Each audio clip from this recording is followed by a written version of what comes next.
ஒரு தொகை குறிப்பிட்ட தனி வட்டி வீதத்தில் 2 ஆண்டுகளில் 6200 எனவும் 3 ஆண்டுகளில் 6800 எனவும் உயர்கிறது எனில் அந்த தொகையை காண்க. ஓகேவா? ஸோ ரொம்ப சிம்பிள் தான். 3 ஆண்டு 3 ஆண்டுகள் மொத்தத்துக்கு எவ்வளவு வருது? 6800.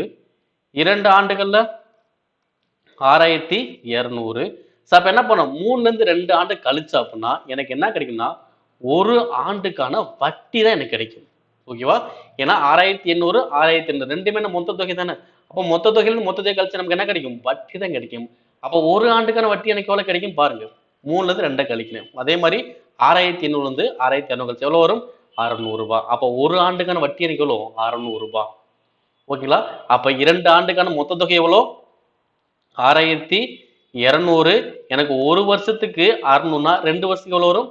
1200. அப்ப கழிச்சதும் என்ன கிடைக்கும்? அசல் கிடைக்கும். ஓகேங்களா? மொத்த தொகை 2 ஆண்டுகளுக்கு 6200. 2 ஆண்டுக்கான வட்டி 1200. அப்ப கழிச்சு எவ்வளவு வரும்? 5000. அப்ப அசல் மதிப்பு எனக்கு எவ்வளோ? 5000. அவ்வளவுதான் முடிஞ்சுச்சு. ஸோ இப்போ இந்த கொஸ்டின் என்ன பண்ணலாம்? நம்ம டைரக்டா ஆன்சர் பண்ண ஒரு கொஸ்டின் தான்.